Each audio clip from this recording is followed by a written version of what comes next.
Welcome to our channel. నేను మీ శ్రీనివాస్ జొన్నలగడ్డ. పొద్దున్న నేను ఒక వీడియో చేశాను. ఆ వీడియోలో నిన్న కూడా ఒక వీడియో చేశాను అనుకోండి. అందులో ఒక మాట చెప్పాను, బంగారుపాళ్యం వెళ్తున్న దండుపాళ్యం బ్యాచ్ అని. అది ఎన్ని ఛానల్ ఎలా వైరల్ అయిందో మనం నిన్నటి నుంచి చూస్తూనే ఉన్నాం. నిజంగానే ఒక దండుపాళ్యం బ్యాచ్ లాగా ఈ బంగారుపాళ్యం మీదకి వెళ్ళిన ఈ జే టీంని ఇవాళ జనం చీకొడుతున్నారు. ఎక్కడికెక్కడ వాళ్ళంతా వాళ్ళు అనుకుంటున్నారు, కానీ మాకేదో ఆదరణ పెరిగిందని.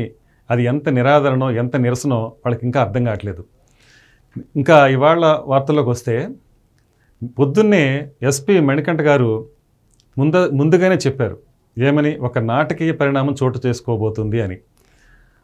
ఆ నాటకీయ పరిణామం ఏంటంటే, వీళ్ళు కొన్ని ట్రాక్టర్స్లో మామిడి పండ్లను సేకరించి వాళ్ళ కార్యకర్తలతోనే గిట్టుబాటు ధర లేదని నిరసనలు వినిపించి, ఆ తర్వాత వాటిని పారబోసి రోడ్ల మీద ఆ రకంగా రైతులు గిట్టుబాటు ధర రాలేదు కాబట్టి రైతులు నిరసన వ్యక్తం చేసి రోడ్ల మీద ఈ విధంగా పారబోసి కార్యక్రమం చేపట్టారు అనేది ఎస్టాబ్లిష్ చేయాలనేది వాళ్ళ దురుద్దేశపూరితమైన నాటకం.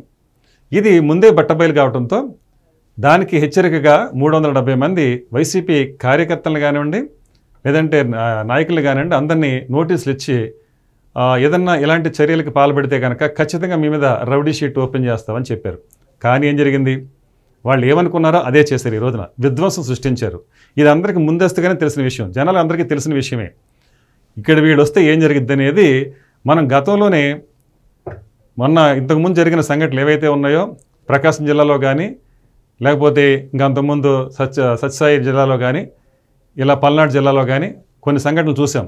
ఆ సంఘటనల్లో ఎంత విధ్వంసం చెలరేగిందో, వైసీపీ కార్యకర్తలు ప్లకార్డ్స్ పట్టుకుని రఫా అనుకోవటం కానీ, లేకపోతే అలాంటి హెచ్చరికలు జారీ చేయటం కానీ, విధ్వంసం సృష్టించడం కానీ, ఆ తర్వాత ఈ సింగయ్య లాంటి వ్యక్తులు కొంతమంది ఆ ఊరేగింపులో భాగంగా వీళ్ళ అరాచకమైన ఈ నిరసనలలో భాగంగా ఎంతమంది ప్రాణాలు పోగొట్టుకున్నారో చూసినాయే. ఇలాంటి జరగకుండా ముందు అనే ఉద్దేశం మీదే ఈరోజు పటిష్టమైన చర్యలు చేపట్టినప్పటికీ చట్టాన్ని అతిక్రమించి ఇవాళ జగన్ అండ్ కో ఇవాళ చేసిన విధ్వంసం ప్రజలంతా కళ్ళారా చూస్తున్నారు. ఈ విధంగా ఇంకా ముందు ఇంకా ఎలాంటి జరగకుండా ఉండాలంటే ఇంకంతకంటే ఎలాంటి జాగ్రత్తలు తీసుకోవాలో ఆలోచించాల్సిన ఒక అగత్యాన్ని చట్టం ముందు నిలబెట్టారు వీళ్ళంతా కలిసి వైసీపీ. అయితే ఈ రోజున హెలిప్యాడ్ వద్ద జగన్ వచ్చినప్పుడు ఒక 30 మందికి మాత్రమే అనుమతి ఇచ్చారు. ఆ తర్వాత మార్కెట్ యార్డ్లోకి వచ్చేటప్పటికి ఒక 500 మందికి అనుమతి ఇచ్చారు కలవటానికి. ఎందుకని, ఆ మార్కెట్ యార్డ్ కెపాసిటీ 500 మంది మించి వెళ్ళడానికి అవకాశం లేదు. ఒకవేళ వెళ్ళినా కానీ ఒకవేళ పంట అక్కడ ఉంటే అది జనం తొక్కేసలాడడం మధ్యన పోతుంది కాబట్టి ఆ విధంగా చర్యలు తీసుకున్నారు. కానీ వీళ్ళు ఏమనుకుంటున్నారు, జనాన్ని అనుమతించట్లేదు అనుకుంటున్నారు వైసీపీ. జనాన్ని అనుమతిస్తే ఏం జరుగుతుందో అనేది ఇక్కడ ఇంత వివరంగా చెప్పినా కూడా వాళ్ళు దాన్ని ససేమేరా అని వాళ్ళ బల ప్రదర్శనకే ప్రాధాన్యం ఇచ్చారు తప్పితే, అక్కడ రైతు పరామర్శ అనే పేరుతో వీళ్ళ బల ప్రదర్శన చేశారు కాకుండా ఇంకోటి చేయలే. అంటే రాజకీయం కోసమే వీళ్ళు వెళ్ళారు. నేను నిన్న వీడియోలో కూడా చెప్పాను ఏమని, మీరు అక్కడికి పరామర్శించడానికి వెళ్తున్నారా, బల ప్రదర్శన కోసం వెళ్తున్నారా? అలా జరగాలనుకున్నప్పుడు మీరు అక్కడ ఒకవేళ పరామర్శించడానికి బదులు మీరు 2 నెలల క్రితమే ఇదే వేదిక మీద, అంటే అదే మార్కెట్ యార్డ్లో రైతుల పక్షాన్ని నిలబడి మీరు ఆ గిట్టుబాటు ధర గురించి ప్రశ్నించే గొంతుగ్గా వెళ్ళుంటే మీరు హుందాయిన ప్రతిపక్షంగా ఇవాళ ప్రజల ముందు కనిపించేవాళ్ళు. మీకు ఆ హుందాతాన్ని నిలబెట్టుకోవటం మీరు అధికారంలో ఉన్నప్పుడు లేదు, ప్రతిపక్షంలో ఉన్నప్పుడు అసలే లేదు. కాబట్టి ప్రజలు ఇది గమనిస్తూనే ఉన్నారు.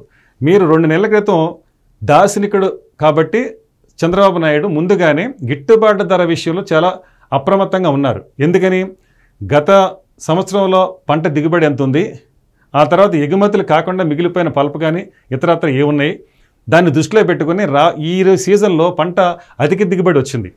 నిజం చెప్పాలంటే పోయిన సంవత్సరం 2.5 లక్షల మెట్రిక్ టన్నులు పంట దిగుబడి వస్తే ఈ సంవత్సరం 6.5 లక్షలు, దాదాపుగా 3 రెట్ల పంట రైతుల చేతికి వచ్చింది. అంటే ఆ వార రైతులకి ఒక మేలే జరిగింది. ధర ప్రకారం చూసుకోవటం పక్కన పెడితే దిగుబడి రూపంలో చూసుకుంటే ఆ పంట రూపంలో రైతుకి దక్కాల్సిన ఆదాయం ఏదైతే ఉందో అది గిట్టుబాటు ధర అనేది ఒక్కటే ఆలోచించుకోవాల్సిన విషయం. ఆ ఒక్క విషయంలోనూ అందుకని ముందుగా జాగ్రత్త పడి ఈ విషయంలో 2 నెలల క్రితమే ఒక ప్రణాళిక చేసుకుని దాని గిట్టుబాటు ధర కోసం 8 రూపాయలుగా ఉన్న దాన్ని 12 రూపాయలకి ప్రభుత్వం నుంచి 4 రూపాయలు అదనంగా చేర్చి ఆ విధంగా రైతులను ఆదుకోవడం జరిగింది. ఇక్కడ ఆ ప్రకారమే వీళ్ళు ముందుగానే, అంటే కర్ణాటక ప్రభుత్వం ఏదైతే ఉత్తర ప్రత్యుత్తరాలు జరిపి కేంద్రానికి లేఖ రాసి ఆ లేఖ తిరిగి వచ్చి ఆ సమాధానం వచ్చి వాళ్ళని సహాయం అందేక వరకు కూడా వెయిట్ చేయకుండా ఇక్కడ ముందుగానే వీళ్ళు అంటే ఏపీ ప్రభుత్వం ఏం చేసింది, రైతులకి ఆ సహాయాన్ని ముందుగానే అందించింది. అంటే కేంద్ర ప్రభుత్వం నుంచి రాకముందే అందించింది. ఆ తర్వాత నిన్నగాక మొన్న ఎవరైతే శివరాజ్ సింగ్ చౌహాన్ గారు ఉన్నారో కేంద్ర వ్యవసాయ శాఖ మంత్రి, ఆయన అచ్చెన్నాయుడు గారు వెళ్ళి కలిసి ఢిల్లీలో జరిగిందంత వివరించి ఇలా 260 కోట్ల రూపాయలు రైతుల కోసం మేము 4 రూపాయలు గిట్టుబాటు ధర కోసం వెచ్చించాము, మీరు దయచేసి రైతులకి మీరు సహాయం చేయండి అని అభ్యర్థించి అప్పీల్ చేసి వచ్చారు. ఇది చిత్తశుద్ధితో రైతుల కోసం ఇంత ప్రణాళికాబద్ధంగా చంద్రబాబు నాయుడు గవర్నమెంట్ ప్రభుత్వం పనిచేస్తూ ఉంటే దానికి విరుద్ధంగా దుష్ప్రచారం చేసి రైతులకి ఏదో జరిగిపోయిందని పరామర్శ కోసం వెళ్ళారు తీరిగ్గా జగన్మోహన్ రెడ్డి గారు. ఏది సీజన్ అయిపోతుంది, సీజన్ అయిపోయిన తర్వాత సీన్ క్రియేట్ చేయడానికి వెళ్ళాడు ఈయన. అంతకుమించి అక్కడ ఏమీ జరగలేదు. అంటే వీళ్ళ రాజకీయ లబ్ధి కోసం. ఇక్కడ గమనించండి, మీరు ఇవాళ చేసిన విధ్వంసాన్ని నాటకీయంగా ఇంతకుముందు మనం ఏదైతే మనం అనుకున్నామో జరగబోయేది ఇది అని అదే జరిగింది. ఇక్కడ విజువల్స్ చూడండి. ఇదిగో ఇక్కడ ఏమంటున్నారు ఈయన, జగన్ ఇది నిరసన దీక్ష లేక ఫోటోషూటా, రైతుల ముసుగులో వచ్చిన వైసీపీ బ్యాచ్ మామిడి పంటను రోడ్లపై పారబోసి రచ్చరచ్చ ఫోటోలు వీడియోల కోసం హంగామా. ఇది వీళ్ళకి కావాల్సిన మైలేజ్. ఆ తర్వాత ఇదిగో ఇట్లా ట్రాక్టర్ల మీద నుంచి ముందుగానే మనం పొద్దున్న ఎస్పీ గారు చెప్పినట్టు మణికంఠ గారు ఈ విధంగా జరగబోతుంది, ఈ నాటకాన్ని తెరదీయబోతున్నారు అన్నారు. అదే నాటకాన్ని ఇక్కడ మనం విజువల్స్లో చూస్తున్నాం. అంటే యాజ్ డీజ్గా మక్కి వీళ్ళు ఆ డ్రామాని అనుసరించి ముందుకు తీసుకెళ్ళారు. అంటే ఇది ఆల్రెడీ ఓపెన్ సీక్రెట్ అయిపోయింది, ప్రజలకి ముందుగానే తెలిసిపోయింది అని కూడా సిగ్గు లేకుండా మళ్ళీ అదే పని చేశారంటే వీళ్ళు ఇంకా దానికి అంటే ఈ డ్రామాకి ఇక ఎండ్లెస్ అనమాట. ఇవి విజువల్స్ అన్ని ఎంతమంది ఈ పంటని ఇలాగా అంటే ఒక 6 కాలం కష్టపడి రైతు పండించుకున్న పంటని వైసీపీ కొనుగోలు చేసి ఈ విధంగా కింద పారబోసి ఈ విధంగా కాళ్ళతో తొక్కిచ్చి ఎంత విధ్వంసం చేస్తున్నారంటే నిజంగా రైతును అవమానించింది వీళ్ళు. ఇప్పుడు రైతు పంటని ధ్వంసం చేయడం అంటే రైతును అవమానించడమే. అంతకుముందు పొగాకు రైతులు పరామర్శించడానికి వెళ్ళి బేళ్ళని నాశనం చేశారు. వాళ్ళు ఎంత కష్టపడి పండిస్తారండి పంటని, అలాంటి పంటని విధ్వంసం చేశారు. అలాగే అంతకుముందు ఈ మిర్చి రైతుల విషయంలో కూడా అక్కడికి వెళ్ళిన దగ్గర ఏం చేశారు, అక్కడ విపరీతంగా ధ్వంసం చేసి అక్కడ ఉన్న యార్డ్ అంతాను అక్కడి నుంచి మిర్చి బత్తాలు కూడా పూర్తిగా కొంతమంది దోసుకుపోయిన సందర్భాలు కూడా చూసాం మనం. అంటే దొంగతనాలకు కూడా తెగబడ్డారు. ఇలాంటి కార్యకర్తలు ఉన్న పార్టీ వైసీపీ. ఇంకెంతకంటే ఏం చెప్పుకోవాలి ఈ పార్టీ గురించి? ప్రజలకి పరామర్శించడం అంటే ఇంకా ఇదే సందర్భం. మీరు ఇంకా వేదిక ఎక్కడా లేదా? అసలు యాడ్కి వచ్చి ఈ విధంగా అల్లరి చేసే బదులు, విధ్వంసం చేసే బదులు, బల ప్రదర్శన చేసే బదులు మీరు మరో వేదిక ఒక ప్రెస్ మీట్ ముందుకు వచ్చి ప్రెస్ ముందు మాట్లాడి, లేదంటే మీరు ఒక 10 మందిని తీసుకెళ్ళి రైతులకి ఇక్కడ యార్డ్లో కలిసి ఏదన్నా కష్ట నష్టాలు ఉంటే అక్కడ మాట్లాడుకోవచ్చు. ఆ పని మీరు చేయలేరు కూడా. మీకు ఎంతసేపు కుతంత్రం, కుట్ర అనే రాజకీయ కోణంలోనే చూస్తారు. కాబట్టి దీన్ని అక్కడ ఏదో మీకు ఆదరణ ఉంది అని మంది మాల్పాలను వేసుకుని జన సమీకరణ చేసుకుని దీన్నే మీ బలం అనుకుని దీన్నే ప్రజా వ్యతిరేకత అనుకుని వాళ్ళకి ప్రజా వ్యతిరేకత ఉంది, వాళ్ళకి ఆదరణ తగ్గింది, మాకు ఆదరణ పెరిగింది అని ఎస్టాబ్లిష్ చేయాలనుకునే మీ ఏదైతే దురుద్దేశం ఉందో అది ప్రజలు గమనించారు. కాబట్టే జగన్ గో బ్యాక్ అని నిరసన ధ్వనులు మీకు వినిపించే నిరసన సెగలను మిమ్మల్ని తాకే ఆ విషయాన్ని మీరు గుర్తుపెట్టుకోవాలి. కాబట్టే ఎప్పటికైనా మించిపోయింది ఒక పందాన్ని మార్చుకోవాలి.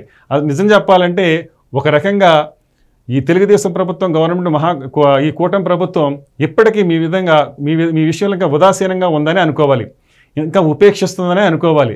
లేదంటే ఎన్నో సెక్షన్లు ఉన్నాయి. సిఆర్పిసి సెక్షన్ 167 ప్రకారం కానీ లేదంటే ఇంకెన్నో సెక్షన్స్ ఉన్నాయి, 120A, B ఇట్లాంటి సెక్షన్స్ అన్ని చేర్చి మిమ్మల్ని గృహ నిర్బంధంలో తీసుకునే అవకాశం ఉన్నా కూడా ఇంకా ఆ విషయంలో ఇంకా అలసత్వం వస్తుందంటే ఇంకా మీ పట్ల ఇంకా ఎంత స్వేచ్ఛనిచ్చిందో ప్రభుత్వం మీరు గుర్తుంచుకోవాలి. ఈ స్వేచ్ఛను మీరు ఎప్పటికప్పుడు దుర్వినియోగం చేస్తూనే ఉన్నారు. కాబట్టి ఇకపై ఇలాంటి చర్యలకి ఉపక్రమించకుండా ఉండాలంటే ప్రభుత్వం ఎంతకంటే కఠినమైన నిర్ణయాలు తీసుకుంటేనే ప్రజాస్వామ్యయుతమైన ప్రజాప్రభుత్వం మరింత ప్రజలకి చేరువుగా ఉండే ఈ ప్రభుత్వానికి ఇబ్బందులు కలగకుండా ఉండే అవకాశం ఉండాలి. అలాగే ప్రజలకు ఇబ్బందులు పడే అవకాశం లేకుండా ఉండాలనేది ఇక్కడ ప్రజల నుంచి వస్తున్న విజ్ఞప్తి. నమస్కారం, విజయ్ సార్.